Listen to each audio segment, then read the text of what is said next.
Hi there, I'm Shari Einhorn, and you're watching Your Health Matters on Sun 20 TV. We have great guests on this show. Joining me right now, Dr. John Patrick Reilly, Chief of Cardiology at Stony Brook, Southampton Hospital. Thank you, Doctor, for joining us. Thank you very much for having me. You know, we have a lot to talk about, but I want to dive right in. Can you explain in layman's terms, and I always say that to doctors, no disrespect intended, what is cardiovascular disease? What should people know about that?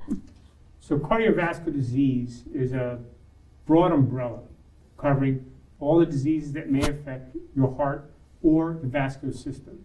So people who've had heart attacks, people who have blockages in the heart arteries, people who have hypertension, and people who have congestive heart failure. These are all forms of cardiovascular disease as sort of a broad umbrella. Is a heart attack the same as cardiac arrest? They're used interchangeably, but I don't think they should be, right? Well done. You're right. Okay. They're not exactly the same. Cardiac arrest is when something, like an arrest is when you get stopped for something, right? You never get stopped for anything, right? You never get. I don't. Thank you for pointing that out. But a cardiac arrest is when your heart stops. That's a function of the electrical or rhythm system of the heart, right? Heart attack is when the plumbing of the heart goes wrong. The heart has its own arteries that supply the muscle with the blood and oxygen and nutrients that they need.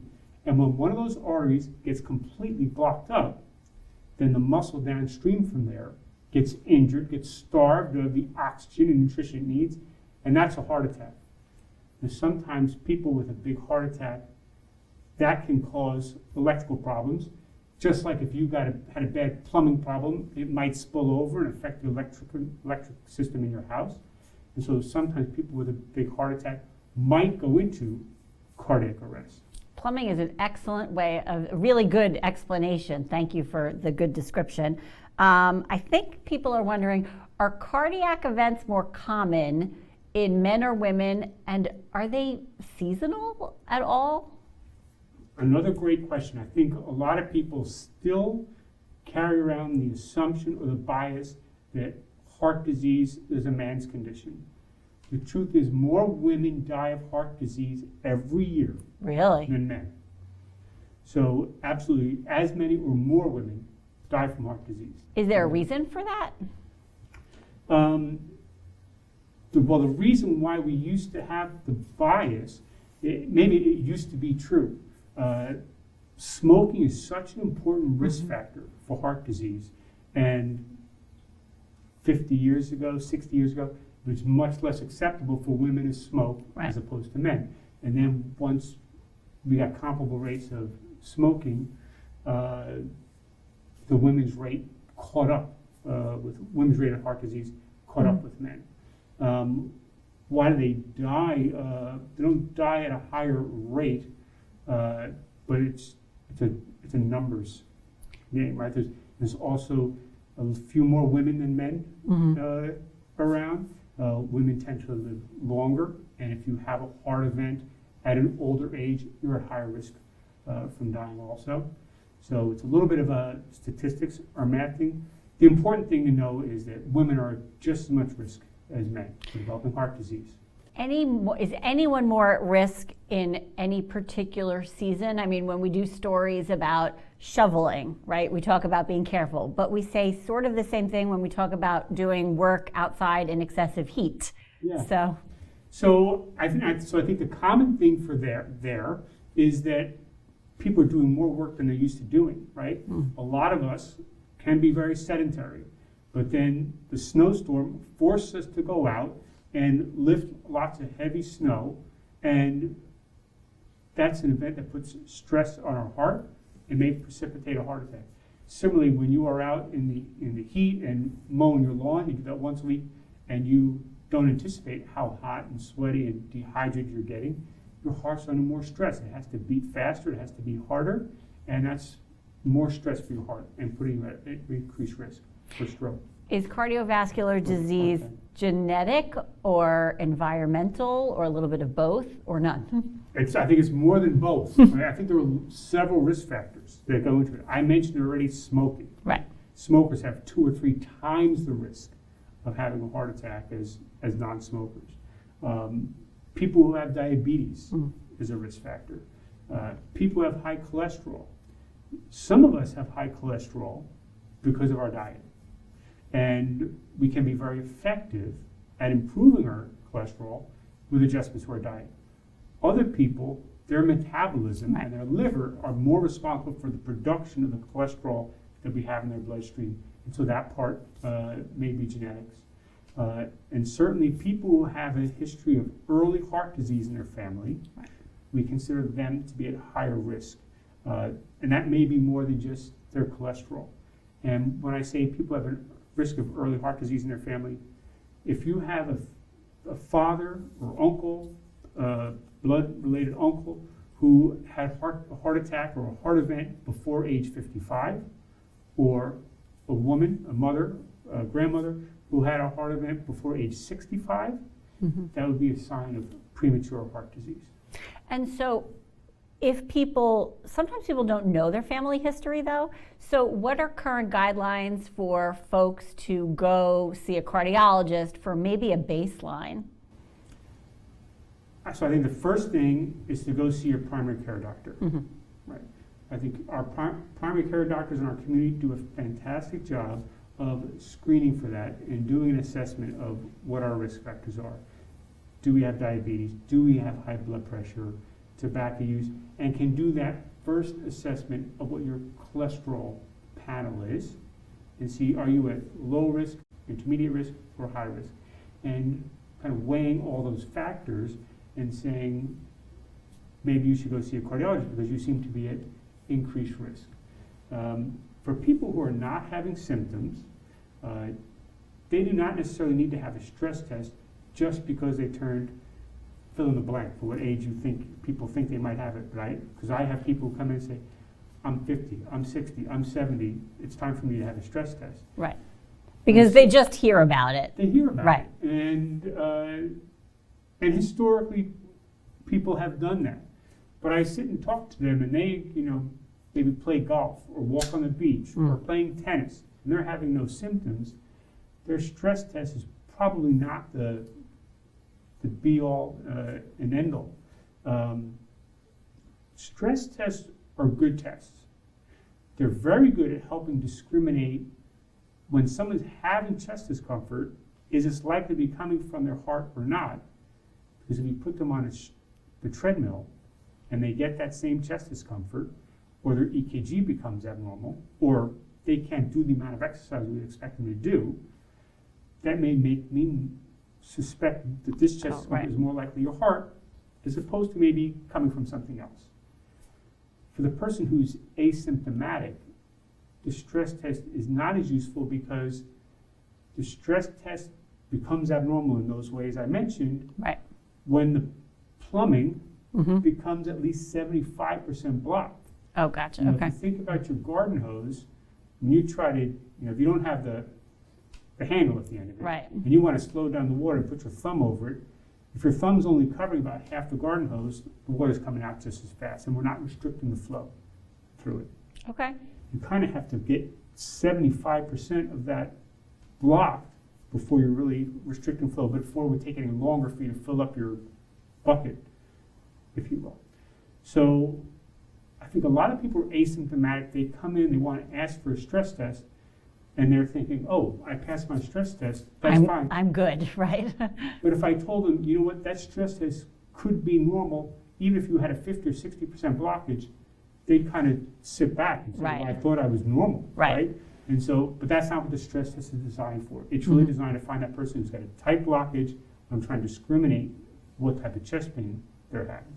So that's why I think stress testing for asymptomatic people, just because you hit a certain age, just doesn't work. Doesn't work, right? So talking to your primary care doctor, figuring out, are you at increased risk or not, and they will help point you to the cardiologist, who then might suggest, risk factor modification or other testing when it's needed. Okay, I want to ask you a couple questions. Just some lingo that I think people hear. There's a lot of hospital dramas on TV or social media, but since we have the chief of cardiology, we might as well ask you some questions. So, what is a cath lab? What's a stent? What's a catheterization? I think these are words people hear, but maybe don't quite understand what they mean. Right. So, a catheter is a tube, basically, and we use catheters in several different specialties in medicine. For the cardiologist, we're talking about doing a cardiac catheterization, and we sometimes use angiogram interchangeably with that. It means we're taking a long, thin tube. It's probably about the diameter of the wire on your mouse, if your mouse still has a wire connected to your computer. We insert that into an artery, most often in the wrist, sometimes in the top of your leg, and we guide it up to your heart while we're taking x-rays so we can watch it live, what's happening. We inject a contrast dye into the arteries of the heart that outlines the arteries to perform the angiogram. When we measure the pressures inside the heart and across different valves, that is the catheterization part of it, the physiology part of that test.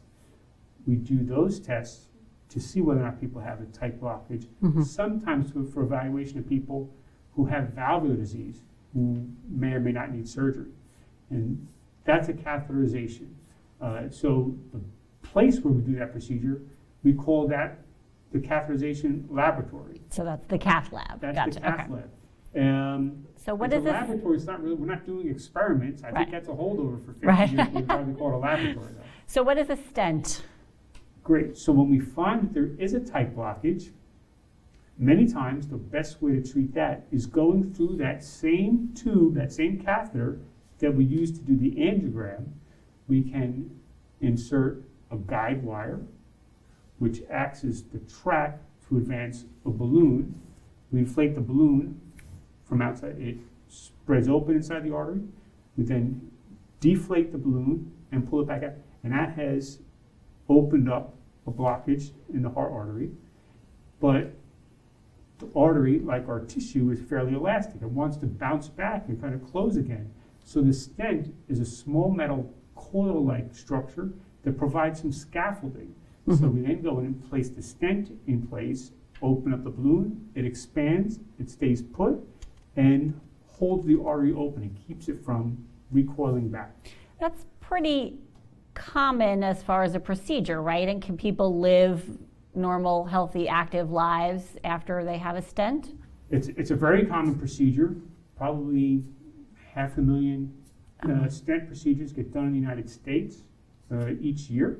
There are many people who've had one stent procedure who may have had several stent procedures over the course of their life.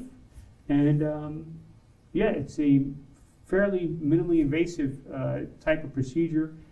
Many people go home the following morning, sometimes the same day, and their recovery is pretty simple. They can be up and walking around. So what do you want people to know for our last couple of thoughts about cardiovascular disease that maybe they don't? I think your first point about how prevalent it is. It's cardiovascular disease kills more people every year than all cancers combined. Scary statistic. And I think a lot of people are very concerned about, I might develop cancer, and that's concerning. But as a cardiologist, my point is 40% of Americans are going to get affected by cardiovascular disease. And a lot of it, our lifestyle can correct that and reduce our risk for that. Okay, so something you really want people to take seriously, take notice of. Absolutely. Okay, Dr. John Patrick Reilly, Chief of Cardiology, Stony Brook, Southampton Hospital, thank you. Very important information. When we come back after this break, we're going to be talking about stroke prevention. You don't want to miss it.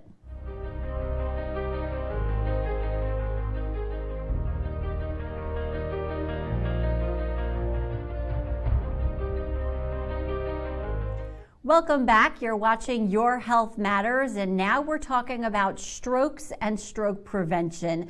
Joining me is Janet Wu, Director of Performance Improvement at Stony Brook Southampton Hospital. Janet, thank you so much for joining us. Thank you for having me. Really important topic and some scary statistics, I think, that maybe we want to start with. So I see 795,000 people a year suffer from stroke. That's about 1 in every 40 seconds. Yes. Stroke, apparently the 5th most common cause of death in the United States. Yes. That's really scary. Have those numbers changed at all over the years? I think they've gotten better through the years with the use of medications that are out now, and excuse me, people trying to control their blood pressure better, and also their activities of daily living, their modified lifestyles, hopefully. I mean, when I first started 52 years ago, our stroke patients basically ended up to be in nursing home like. They were wheelchair bound, they couldn't talk, they couldn't move. And it was sad. And then as I've seen through all these years, the improvement of what all the stroke studies have done through the years, that basically these patients, their lives are much better. They may have a little disabilities, like we have a patient right now, but was wheelchair bound for a little bit and now is able to walk with a cane. So especially with rehabilitation today, it really does significantly improve the outcomes of our stroke victims today. Yes, there are still sad outcomes that are out there, but overall I see that most of these patients, again, they're out of the hospital within 4 days. Wow. And our patients that are eligible for some criteria at Stony Brook will be transferred to Stony Brook, and we could get into that too if you'd like to talk about that. But overall, I see much improvement in our patients today. And So- go ahead. I'm sorry, I didn't mean to cut you off. I apologize. So you really must have seen like an entire transformation in perhaps diagnostic, in treatment, in post-treatment over the course of your career so far. Spectrum. And then in the 2000, it was in the late 90s and 2000, they introduced what we call the clot buster. So with all these studies that were being done, so patients who come in with meeting the severity index scale that we use for stroke patients, and with all the studies that came out, that the medication finally got approved to be given for what it does do is reduce the clot size in patients who do have strokes. So the medication is given within 60 minutes of arrival to the emergency department. So what we do now, especially if the patient comes in by the EMS, the ambulance, and they let us know they really feel that this is a stroke patient, we will take that patient first directly to CAT scan now. Okay. Because time is brain, so we really want to meet our time targets. So it's usually 5 minutes for the patient to be seen, 10 minutes it's 10 minutes for the patient to be seen, 15 minutes for the stroke team to be notified, 25 minutes for the CAT scan to be read, and then to be done, and 45 minutes for the CAT scan to be read. So That's a fast pace in a hospital setting, yes, right? So time is brain. The nurses are really phenomenal as a team in the emergency department. The physicians are too. We work really great together. Our whole stroke team does at the hospital, and each time we look for improvements. So we try to give what we call Activase, which is the thrombolytic that we give for stroke patients. And we try to, like I say, meet that time target of 60 minutes. Some hospitals do it within 30, some hospitals do it within 26. So again, we're trying to reduce it now, hopefully to 45 minutes. And I'm sure that's going to be a goal with the Joint Commission surveyors in, I'm sure, another year or two to come. I want to ask you a question, though, backing up a little bit. You mentioned clot buster, right? Right. So is that appropriate for every stroke patient? No, it's only for those that we really feel that are still symptomatic upon arrival, and that if they still have some residual symptoms, we will then give the stroke medication, so the clot buster. And so what are some of the symptoms of a stroke, and is it always something that people will notice or realize and say that person's having a stroke? Well, hopefully there's enough education out in the community, to which we do provide, and I know all the stroke centers have to provide community education. So we do a lot of, right now we have this rolling communication in the hospital, which is really great. There is an acronym that we use, it's called Be Fast. So we look at the patient's balance, their eyes, okay, their face, any facial drooping, their speech, any weakness in their arms, and then the most important thing is to call 911. So if you're in the hospital and you're having a stroke, it's probably the right place to be. Is this something, when you say, so this is something really everybody should know about, because the acronym that you just said, if people don't know it, they're not going to know what to look for specifically. And maybe drooping Right. face, people, you know, Usually from the earlier signs was, you know, for your facial drooping, Right. your asymmetry of your face when you smiled, you could see a droop in your face, and then any type of weakness and any type of, you know, leg weakness as well. So that will usually occur. What happens out here too is sometimes, and I hate to say it, you know, people have their cocktails, they have their wine, they'll be at the dinner, and all of a sudden their speech becomes impaired. So is it interesting impaired point. from, you know, the whiskey or the wine that they're drinking, or is it impaired because they're really having a stroke? And we really try to alert these people and teach them in the community the importance of that. So just take the issues away, whatever they're drinking, and still present them and bring them in. And so do you think there's enough knowledge out there that people understand what to look for? And then what does a bystander do? I mean, first aid, you're trained in sort of when you're younger and you know breath compressions. What about, what do you do when someone... Bystanders should really just call 911. Okay. Just, you know, talk to the patient, be with the patient, encourage them, you know, they're going to be okay. And that, you know, calling 911 and staying with the patient until they arrive.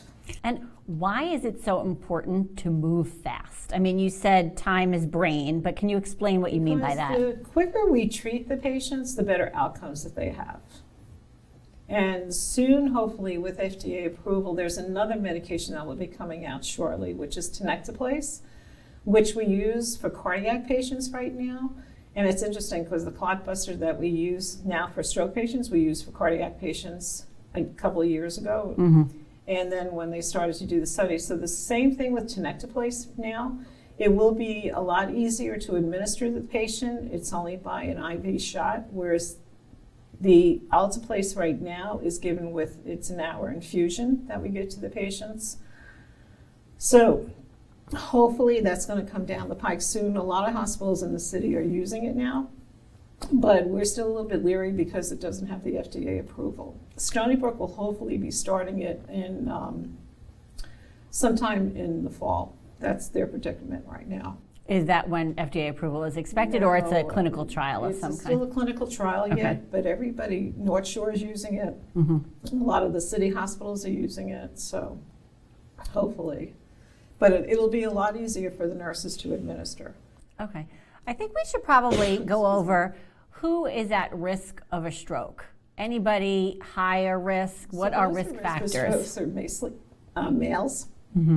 And Go ahead, clear your throat. Go ahead. Excuse me, That's which okay. is unfortunate.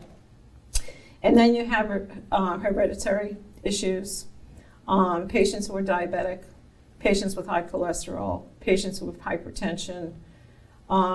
There is some genetic discrepancies as well in some of these patients. So those are the high ones on the list for risk. So for And age is another one. Yeah, so go over the age, and also, so is being screened for stroke something that we should add to our list of things to do at a particular age, or no? There's no really screening. The biggest screening is basically your lifestyle. If you're hypertensive, you need to be on your medications to avoid having a stroke. If you have high cholesterol, you need to treat it. You need to watch your diet. You should be involved in lifestyle changes. You know, everybody should be eating a good diet, you know, maintaining your health. Exercise is a big issue, you know, at least doing 30 minutes a day of exercise. You know, and that to me is the most important thing. You know, if you don't change your lifestyle, obesity is another big risk factor for stroke. And if you don't change that lifestyle, then you're basically in danger of having a stroke.